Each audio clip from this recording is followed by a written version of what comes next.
बड़ी बातें हैं वो ये कि अब तक देश में 3 करोड़ 60 लाख से ज़्यादा टेस्ट्स कंडक्ट किए जा चुके हैं।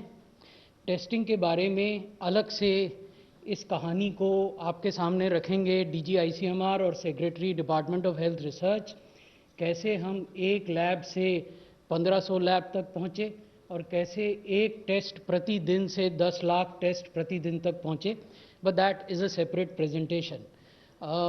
दूसरी बड़ी बात यह है कि जो रिकवर्ड पेशेंट्स हैं, मरीज हैं, उनकी संख्या 24 लाख से ज़्यादा हो गई है और वो आज की तिथि में जो एक्टिव केसेस हैं उनके 3 गुना से भी ज़्यादा हैं, लगभग 3.5 गुना है, 3.4 times of active cases. So recovered patients, that number is more than 3.4 times of the active number. इसी से जुड़ा हुआ जो बिंदु है वो रिकवरी का है और रिकवरी रेट इस समय 75% से अधिक हो गया है। इसकी वजह से जो एक्टिव केस हैं वो कुल केसेस के मात्र 22% रह गए हैं। अब टेस्टिंग इंफ्रास्ट्रक्चर जो कि जिसके बारे में एक अलग से प्रेजेंटेशन है, उसमें लगातार बढ़ोतरी हुई है देश में, चाहे वो प्राइवेट लैब्स हों या सरकारी लैब्स हों, सब में एक्सपोनेंशियल इंक्रीज़ हुआ है। उसकी वजह से जो टेस्टिंग की नंबर है वो बढ़ी है और 25 अगस्त तक देश भर में 3 करोड़ 68 लाख 25,520 टेस्ट किए जा चुके हैं। ये महत्वपूर्ण बिंदु मैं आपके दृष्टि में लाना चाहूँगा। हम मंत्रालय के स्तर पर ये मॉनिटर करते हैं कि प्रतिदिन जो हमने टेस्ट किए उनमें क्या पॉजिटिविटी आई, प्रत्येक सप्ताह जो रोलिंग 7 डे एवरेज होता है उसमें क्या पॉजिटिविटी दिखाई दे रही है, और जो हिस्टोरिकल क्यूमुलेटिव पॉजिटिविटी है आज तक हुए टेस्ट्स की वो क्या है। अब यहाँ इस ग्राफ में जो महत्वपूर्ण बात है वो ये है कि मैं आपको 13 अगस्त की ओर लिए चलता हूँ। 13 अगस्त का अगर आप बार देखें तो उस दिन तक 2 करोड़ 68 लाख टेस्ट देश भर में हुए थे और पॉजिटिविटी 8.93% थी। अब अगर आप 25 अगस्त को देखें तो 2 करोड़ 68 लाख से बढ़कर टेस्ट्स की संख्या 3 करोड़ 68 लाख हो गई। उसके बावजूद पॉजिटिविटी घटकर 8.60 हो गई। तो जो बिंदु हम आपके समक्ष रखना चाह रहे हैं वो ये है कि while the number of tests have increased exponentially, there is a steady decline in the positivity rate.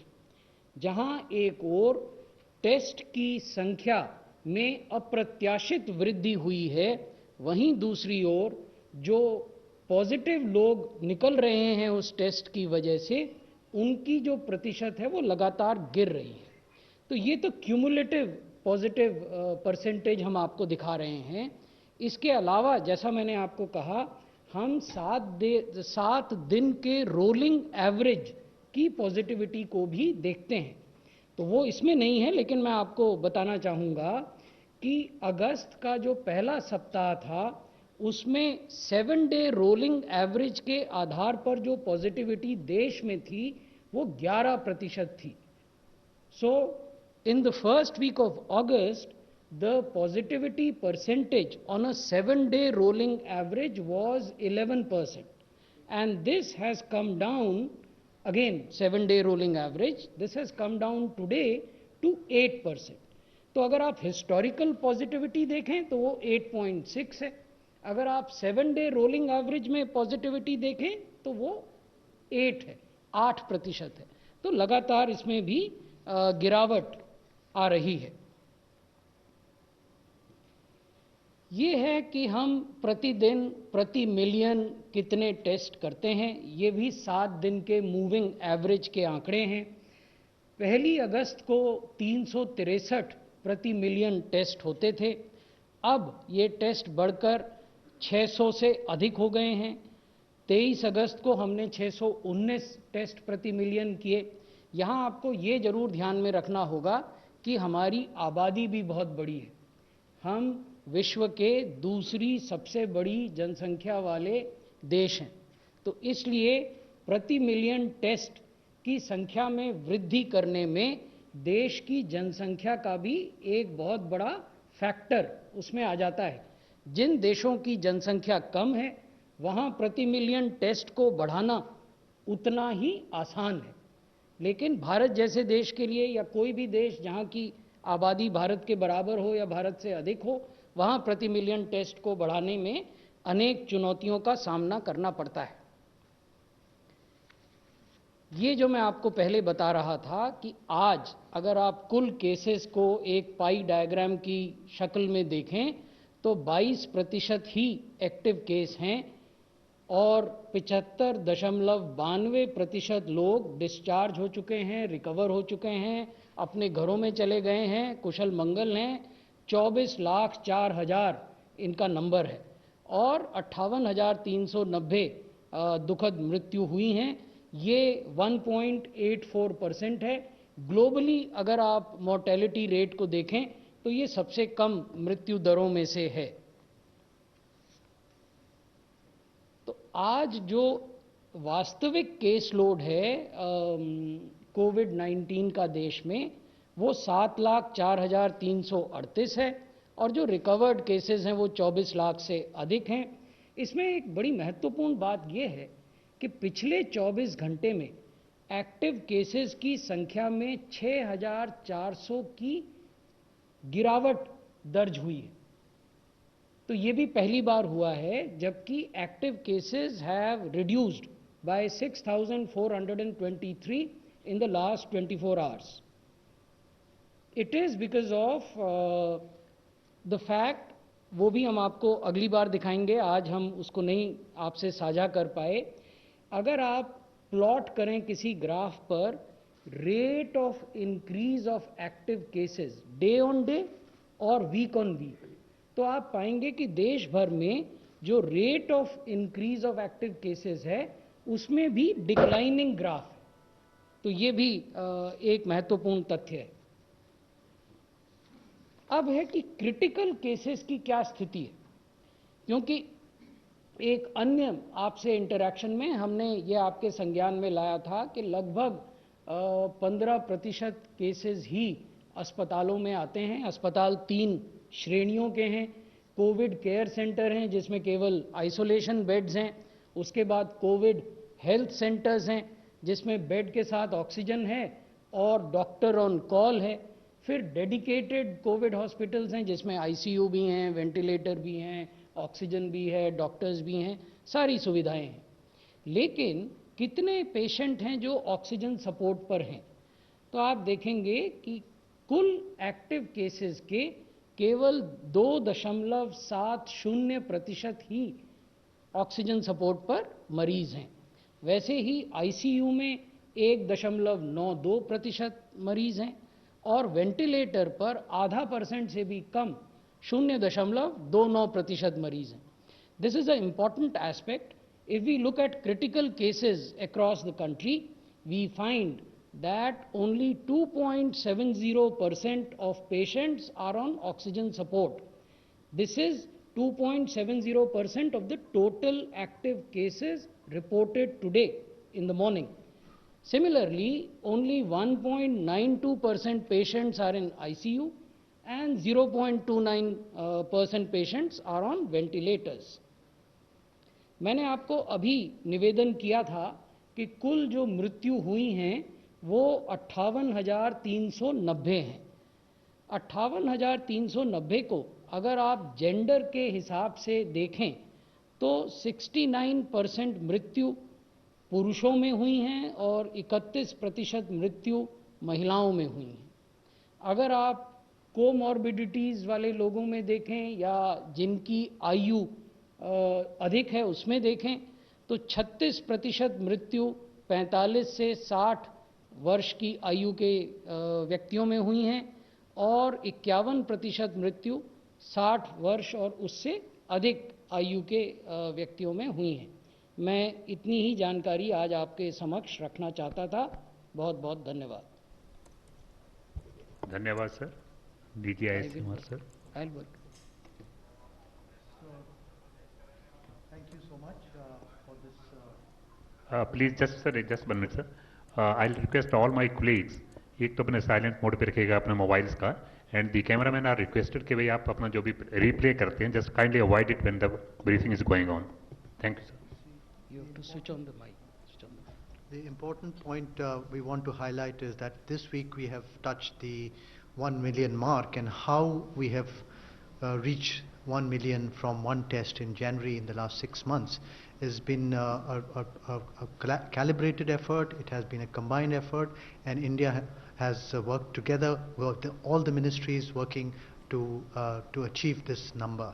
So if you look at this, at the first phase, the COVID was purely an international phenomena occurring in large cities with large airports, and it was an urban phenomena, and we set up the RT-PCR labs, which is the gold standard still for testing. And in the second phase, at the district level, where some RT-PCR labs were set up, but it took time to set them up, we repurposed the tuberculosis TrueNat, the tuberculosis CBNat, and the NACO Abbott machines, which were in the NACO program for HIV/AIDS, and we were able to have a very short turnaround time for these molecular assays with high sensitivity and specificity at the district level.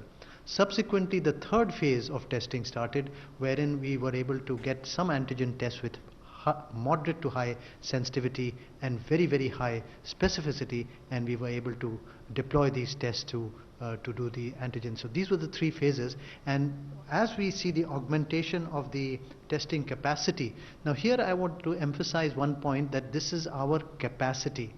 Today we may have 6 lakh tests, tomorrow we may have 5 lakhs, or we may have 9 lakhs, depending on how the testing is being done, where the testing is being done, what is the prevalence, has it, we are increasing it where the testing positivity is more. So if you look at the 30th January, it was 10 tests per day, then 15th of March, 1,000 tests per day, 15th of May, 95,000 tests a day, and 21st of August, which is just this week, we reached the landmark of 1 million or 10 lakh tests per day. And on the left side, you can see the comparison between various countries, wherein you have South Korea at the bottom, South Africa, United Kingdom, Russia, United States, and India, where the one peak has gone higher than the United States in terms of testing. However, this is quite close to the numbers which are being tested in the United States of America. Next, please. So this is the number of testing laboratories. They have, and the numbers have already been told by the Secretary, that on 25th August we have done 3 crore 68 lakh tests, and we have 1,524 laboratories, with having done about 1 crore tests on 7th of July, 2 crore on 3rd of August, and 3 crore on 17th of August. Next, please. So we also have been able to set up the high throughput laboratory machines at various sites, and these have the capacity of testing more than 1,000 tests at one place. We have repurposed a couple of the high throughput labs that were already available, and we have also got some more high throughput laboratories set up at the places which were really requiring it, Patna, Kolkata, and then cities or mega cities like Delhi and Bombay, where air traffic and other movement was tremendous, and the NCR region, where again the population is huge, and the Mumbai region, where the population is huge. Now, how we achieved this was that in the end of March and early April, much of the kits, that is, 3 parts are there in the kits. One is the viral transport medium, the second is the RNA extracting, and the third is the RT-PCR kits. In the beginning of April, most of them were imported, and we gradually, our Indian industry startups performed very well. We had our central laboratories like DBT, DST, CSIR.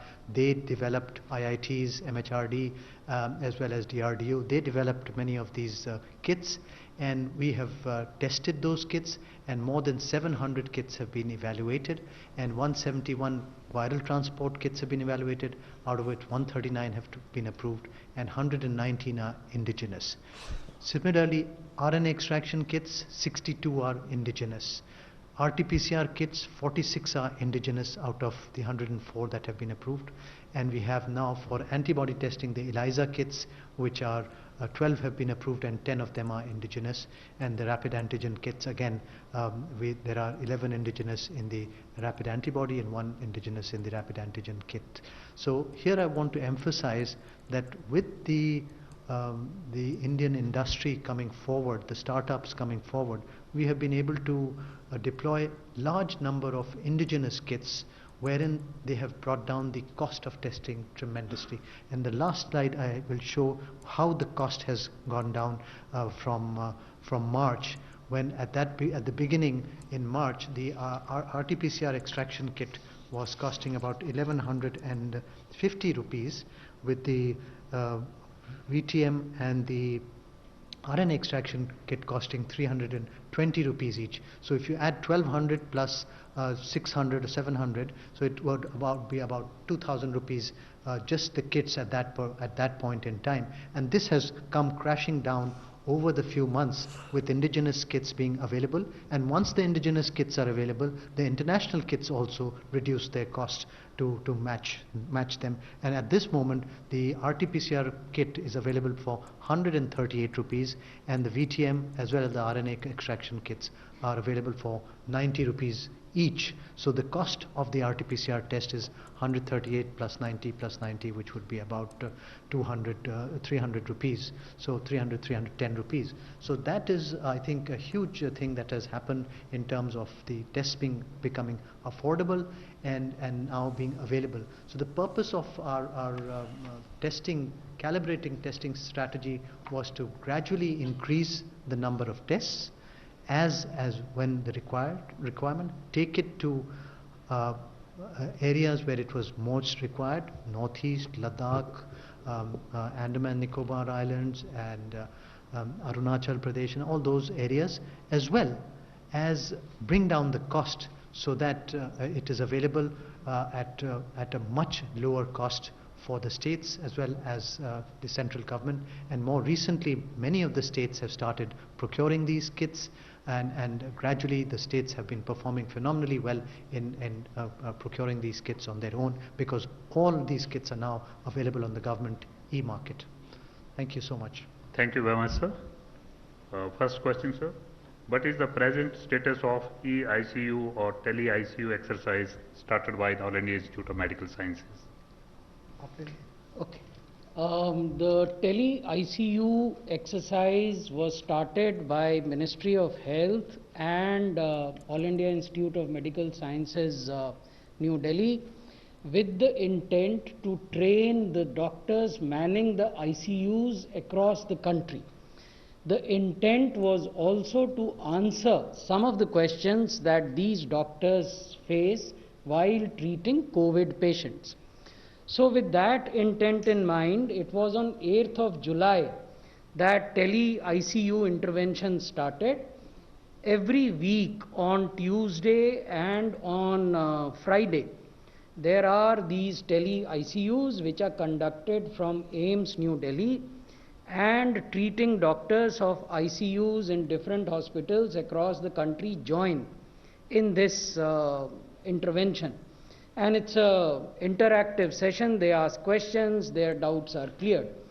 As we interact with you today, exactly at this time, one such ICU, tele-ICU, is happening since it happens every Tuesday and Friday. So from 8th of July till date, 14 such tele-ICUs have been held, and they have covered 148 hospitals, COVID hospitals across the country. And for each such interaction, detailed documentation is kept and is shared with the states so that they can refer to it at a later date. Similarly, there is a document that is under preparation by AIIMS New Delhi. It is a FAQ to help the treating doctors manning various ICUs across the country. So the experience so far has been quite good. 11. Nitendra DD news से।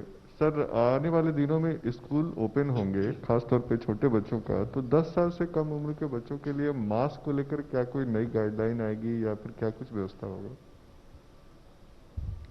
अभी जो गृह मंत्रालय द्वारा जारी unlock की guidelines हैं, उनमें स्कूलों या कॉलेजों को खोलने से संबंधित कोई निर्देश नहीं है। ये तथ्य स्पष्ट होना चाहिए। दूसरी जो महत्वपूर्ण बात है वो ये कि स्वास्थ्य मंत्रालय विभिन्न गतिविधियों को जब जब वो खोली जाती हैं, जैसे निर्णय एक हुआ था कि आप मॉल्स को खोलेंगे या जिम्स को खोल सकते हैं या इकोनॉमी के अन्य गतिविधियों को खोल सकते हैं, तो ऐसी प्रत्येक गतिविधि के लिए स्वास्थ्य मंत्रालय द्वारा एक SOP बनाया जाता है। तो इसी प्रकार का SOP जब भी कभी शैक्षणिक संस्थाओं को खोलने का निर्णय होता है तो वो SOP फिर प्रभाव में आएगा और उसको इम्प्लीमेंट किया जाना होगा। 22. My question is to DG ICMR. Sir, various sero studies have come up so far, from Delhi where we are told about 28% to Pune where we are told about 51% sero prevalence. Is ICMR aware how many of these sero surveys are now following up with studying neutralizing antibodies, which will actually tell us what was the prevalence of immunity? And my second question is, ICMR also did one round of sero survey at few places, and it was long back. Are those findings published in any paper yet? If not, why, and when can we expect them to be published? Yes, I'll answer the second question first. The ICMR sero survey is is publication in process. It should appear hopefully by this week in the Indian Journal of Medical Research. It has been peer reviewed by several, it has gone to two rounds of peer review, and that has been done, and it will be published definitely by this week as we stand, because that's what the editor told me. The first question regarding various sero surveys, yes, it is this. Most of the sero surveys are being conducted by the states. We have from the ICMR embarked on the second national sero survey, and that is also work in progress, should be completed hopefully by the first week of September, and we will have results of that available. Having said regarding antibodies, most of the sero surveys are looking at antibodies. Neutralizing antibodies, T-cell responses, etc. are not being studied in these large sero surveys. However, most of these states, wherever they're conducting sero surveys, they do send us the results and the reports, and they are being compiled as well. 37.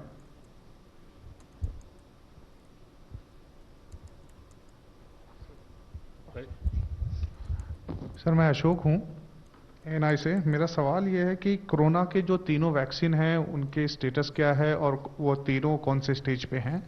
दूसरा सवाल ये है कि क्या हम लोगों ने कुछ ऐसा नियम बनाया है कि जो अभी इंटरनेशनल फ्लायर हैं वो बिना RT-PCR टेस्ट कराए वो फ्लाई कर सकते हैं। कोरोना वैक्सीन जैसे कि मालूम है कि 3 वैक्सीन्स इस समय भारत में कुछ थोड़ा आगे बढ़ चुकी हैं, और 3 और वैक्सीन हैं जो प्री क्लिनिकल स्टेज में हैंगी। जो 3 जो आगे बढ़ चुकी हैं उसमें सीरम इंस्टीट्यूट वाली वैक्सीन है जो फेज़ 2B और 3 की स्टेज में चली गई है, शुरू हो गई है, और जिसमें 1700 मरीज़ों को स्टडी किया जाएगा। और दूसरी भारत बायोटेक की वैक्सीन है जो फेज़ 1 की स्टडी में 375 मरीज़ को कंप्लीट कर चुकी है और सेकेंड फेज़ शुरू करेगी। और तीसरी जाइडस कैडिला की है जिसमें कोई फेज़ 1 की कंप्लीट हुई है उनकी, कोई 45 या 50 मरीज़ की, और सेकेंड फेज़ उनकी शुरू होने वाली है। तो ये पोजीशन है। और शुरू होने वाले इसमें फेजेस में आप लोग को ये समझना जरूरी है कि पहले 1 डोज वैक्सीन की मिलती है, क्योंकि ये हमेशा 2 डोज वैक्सीन है। तो पहले 1 डोज मिलेगी, उसके 14 दिन या 28 दिन बाद दूसरी डोज मिलेगी, और उसके बाद कम से कम 2 हफ्ते के बाद उनकी एंटीबॉडी रिस्पांस या 4 हफ्ते के बाद एंटीबॉडी रिस्पांस देखी जाती है ब्लड में कि एंटीबॉडीज पैदा हुए या नहीं पैदा हुए। 10. Yes, madam. Sir, Please, I think you have already asked 2 questions. Just let the next one ask the question.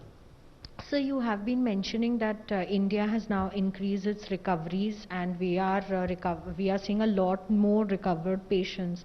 But sir, there have been some complaints from the recovered patients themselves who have to have been admitted back into the hospitals with respiratory problems such as lung fibrosis. So we were hearing that some kind of post-COVID care facilities will be started. So could you give us more information on that? And how is the government looking at hand-holding hospitals across the country in states to do that? There is a technical committee in the Ministry of Health which is headed by Director General Health Services. It's called the JMG. It consists of domain knowledge experts from different central government hospitals, from AIIMS New Delhi, from WHO India office, and even domain knowledge experts from outside the government. So that body, as I have shared with you earlier, is working on a document, a guidance document for people who recover from COVID and the possible complications that may arise and how to address those complications. To finalize that document, this technical body, the JMG, is obtaining data of the recovered patients from central government hospitals and AIIMS across the country, and those patients specifically who have come back with certain complications and have then been treated. 99. So my question is, my first question is to both Mr. Bhargava and Mr. Bhushan, and that is regarding the breakup of RT-PCR and antigen tests. So why are we not being made available that breakup? Also the accuracies. If at all antigen has less accuracy, then I mean, what would the implications on the testing numbers look like? When we look at more recoveries, do we also look at it from the testing angle? That is the question. Yeah. And I think just let the first question be answered, I think, one by one. Yeah. and just what is the relevance of sero surveys? I mean, if they are not giving you the T cell response, etc., then what is the relevance of conducting it at all, and probably what kind of costs go into it? Yeah, in terms of your percentage of tests and the rapid antigen tests, we have to clearly tell you that the RT-PCR tests are still growing at a rapid rate. We are setting up new labs to test RT-PCR more. Some states have found the antigen test slightly simpler and therefore have reduced the RT-PCR test by 1 to 2 or 2 to 3%, and they do not show the national rise which is being shown across the country in terms of RT-PCR tests. The antigen tests have grown and would represent anywhere across, because they vary from state to state. So if you look at the national average, there would be around 30 to 40% in terms of antigen tests, but many of them, if they are symptomatic, have to be followed by an RT-PCR test. So that adds to the number of RT-PCR tests. In terms of sensitivity, that has been discussed several times. The specificity is nearly 100% for both the tests, but sensitivity for the rapid antigen tests varies from is of moderate nature and could be anywhere between 60 to 85%. However, the RT-PCR sensitivity could be anywhere from 80 to 95%, depending on the situation and how the sample has been collected and at what time of the illness the sample has been collected. Your question regarding serosurvey is an important one, because serosurveys are important to guide us in terms of where we are at the what phase of the epidemic are we in this particular area, and what we need to do in terms of our public health response, in terms of our containment zones, enhancing them, increasing them, making micro-containment zones, further isolating those people who are showing high prevalence. So that is the purpose of the serosurvey, to guide the policymakers how to, and that has happened right from the first zero survey to the various state zero surveys, and that is why we have this example of how successful we have been in various mega cities. 33. Zero prevalence पर मैं आपको बताना चाहूँगा, ये महत्वपूर्ण बात है, तो इसको हिंदी में भी समझाना जरूरी है कि सिग्निफिकेंस क्या है। हम जीरो प्रेवलेंस सर्वे क्यों करते हैं? हम इसलिए करते हैं कि हम जानें कि इन्फेक्शन का स्प्रेड क्या है। एकेडमिक एक्सरसाइज तो अलग चीज़ है, लेकिन जो लोग ज़मीन पर लड़ाई लड़ रहे हैं उनके लिए ये जानना जरूरी है कि इन्फेक्शन का स्प्रेड क्या है। मैं आपको उदाहरण से समझाता हूँ। दिल्ली में पहला राउंड सीरो प्रेवलेंस का हुआ एनसीडीसी के नेतृत्व में, और इसमें मिड जून का जो इन्फेक्शन था उसको कैप्चर करने का प्रयास किया गया। दूसरा राउंड दिल्ली सरकार ने किया और उसमें मिड जुलाई के इन्फेक्शन को कैप्चर करने का प्रयास किया गया। आप दिल्ली इस समय 11 प्रशासकीय जिलों में विभक्त है। Delhi is divided into 11 administrative districts, although we take Delhi as one administrative unit. I will give you example of two districts and how it feeds into policy making. In southeast Delhi, in the first round of zero prevalence, the prevalence was 22.12%. 22% infection का spread पाया गया पहले round में। दूसरे round में south east Delhi का जो जिला है उसमें 33% प्रेवलेंस पाया गया। तो किसी जिले में जहां 22% प्रेवलेंस है और किसी जिले में अगर किसी अन्य तारीख में 33% है, तो उसका प्रभाव उस जिले में किस प्रकार की कंटेनमेंट की कार्रवाई की जानी है, किस प्रकार की सर्वेलेंस की कार्रवाई की जानी है, उस पर पड़ेगा। तो ये सिग्निफिकेंस है सीरो प्रेवलेंस का। एक दूसरा उदाहरण साउथ वेस्ट दिल्ली का मैं आपको बताना चाहता हूँ। पहले राउंड में साउथ वेस्ट दिल्ली में sero prevalence was 12.95%, which is रफली 13% प्रेवलेंस पाया गया साउथ वेस्ट दिल्ली में पहले राउंड के सीरो सर्वेलेंस में। दूसरे राउंड में केवल 16% पाया गया। इसका अर्थ ये है कि साउथ वेस्ट दिल्ली की जो बड़ी आबादी है वो अभी भी ससेप्टेबल है इन्फेक्शन से। इसलिए ज़रूरी है कि लोग मास्क पहनें, इसलिए ज़रूरी है कि लोग 2 गज की दूरी बनाकर रखें, इसीलिए ज़रूरी है कि लोग हैंड हाइजीन का पालन करें। जहां प्रेवलेंस ज़्यादा है उसका अर्थ ये नहीं है कि वहां भी हम अपने गार्ड को लोअर कर दें, हम अनजान बन जाएं इन्फेक्शन के प्रति। तो ये सिग्निफिकेंस सीरो प्रेवलेंस कराने का होता है ताकि आप डायनेमिकली अपनी पॉलिसी को, अपनी नीति को बदल सकें। Hi, this is Ridma from Hindustan Times. My question would be on the vaccine, the Russian vaccine. How do we stand there? Where do we stand? Have they placed any formal request with Indian government for its manufacturing here in India? As far as Sputnik 5 vaccine is concerned, both the countries are in communication. Some initial information has been shared, some detailed information is awaited. 20. Sir, at a time when there is a lot more discussion going on the NET and JEE examination, what is ministry's view on the congregation that is going to take place? Because everyone consults the ministry, and the only fear that is there in everyone's mind is the congregation that will happen at the exam centers in the rural and the urban areas. What is the ministry's view? The joint entrance examination, that is for engineering, is organized by National Testing Agency NTA, and the NEET examination for medical seats is organized by BOG MCI. The issue of both JEE and NEET examination has been deliberated at length in various judicial forums, including the Honorable Supreme Court of India. Honorable Supreme Court of India has already decided on that issue. So we will not address that particular aspect. And it is not proper for us to raise or address that aspect again once it has been legally settled.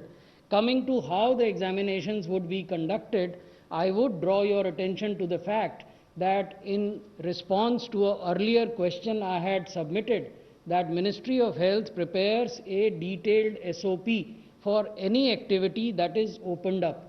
Similarly, for holding exams, we have prepared a SOP, and that SOP has been shared with the authorities that are responsible for conducting the exam, as well as with the various state governments. 34.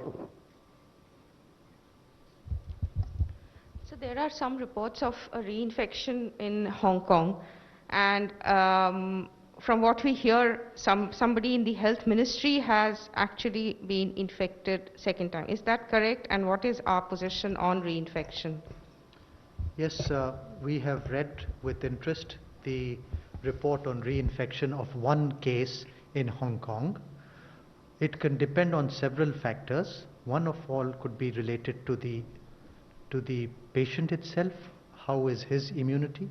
What was his immune status? Was he immune compromised? It could also depend on the virus, whether the virus has mutated a little bit or the virus has become more virulent. So we are learning more and more about this disease as we go ahead.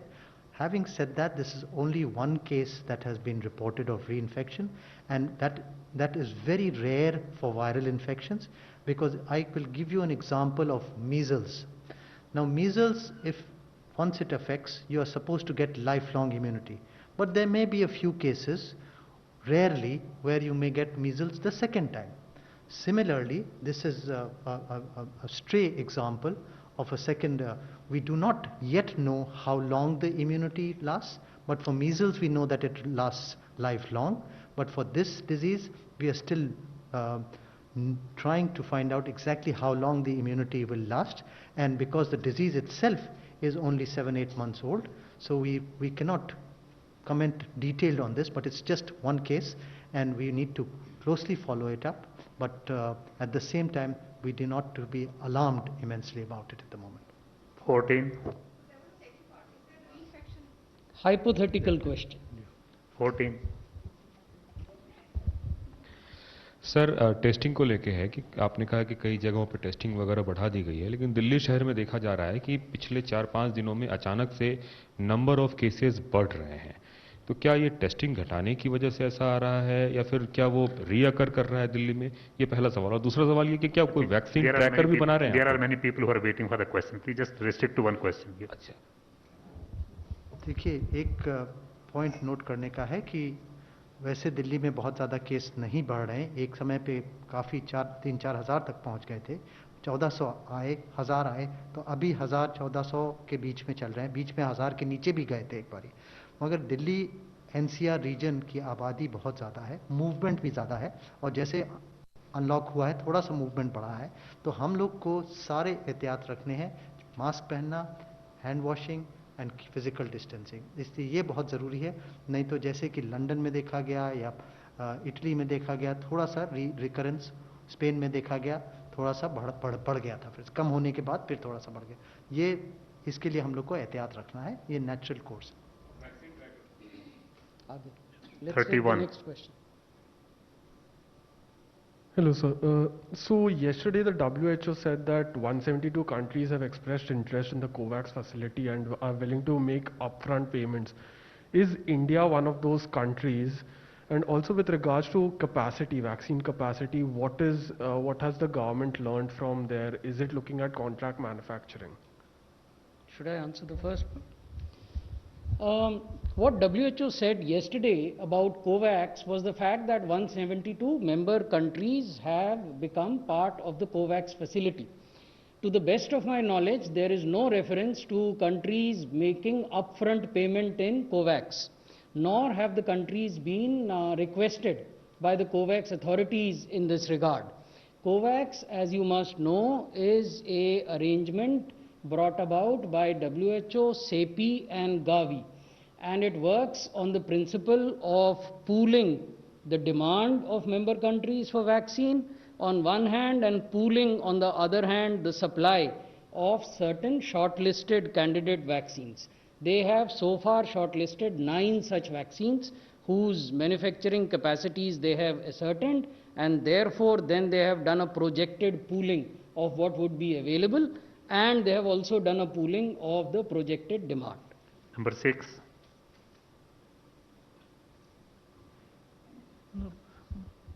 So, is there a figure on the number of people suffering from this post-COVID syndrome? Is there a statistic? Like, how many percentage of the people are suffering from such a... Presently, we are not tracking that number. 53.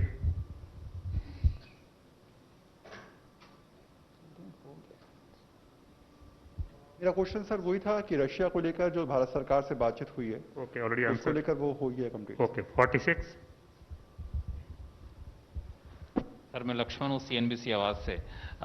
हालांकि आंशिक तौर पे कुछ जवाब आपने दिए हैं। मेरा सवाल स्पेसिफिक ये है कि हम लोग अनलॉक 4 की तरफ बढ़ रहे हैं, वैसे चीज़ों खोलने की तैयारी है जहाँ पे मास मूवमेंट होगा।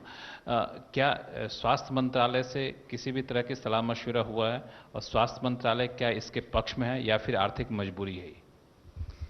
जब जब अनलॉक की गाइडलाइंस निर्गत होती हैं तो whole of the government approach का पालन किया जाता है। ये गाइडलाइंस किसी एक मंत्रालय द्वारा जारी की जाती हों ऐसा नहीं है। एक मंत्रालय के तकनीकी निर्गत आदेश से जरूर वो जारी होती हैं, लेकिन उसमें सभी संबंधित मंत्रालयों से विमर्श किया जाता है और व्यापक विचार विमर्श किया जाता है। अब जब भी अगली इस प्रकार की गाइडलाइंस निर्गत होंगी तो मानकर चलिए कि वो व्यापक विचार विमर्श के उपरांत ही जारी की जा रही हैं। Last question 152. So Sneha from CNN News 18. I want to ask you, who is driving the pandemic in India? Are there younger people driving the pandemic? And what about the symptoms? Are there more asymptomatic people? What's your understanding of the current situation? What do you want to answer? I think it's a good question, who is driving the pandemic. It is, I would not say younger people or older people, I would say irresponsible people who are not using the mask are the ones who are driving the who are not maintaining distance, who are not using the, and who are casual. Because there is a group of people that there is no need to be frightened about this pandemic, and there is a group who are very cautious. And I think you may find cases in the very cautious as well, but you have to remember that that is what is, they are definitely not driving the pandemic. It's the less cautious people who are driving the pandemic. Thank you very much, sir. Thank you, friends.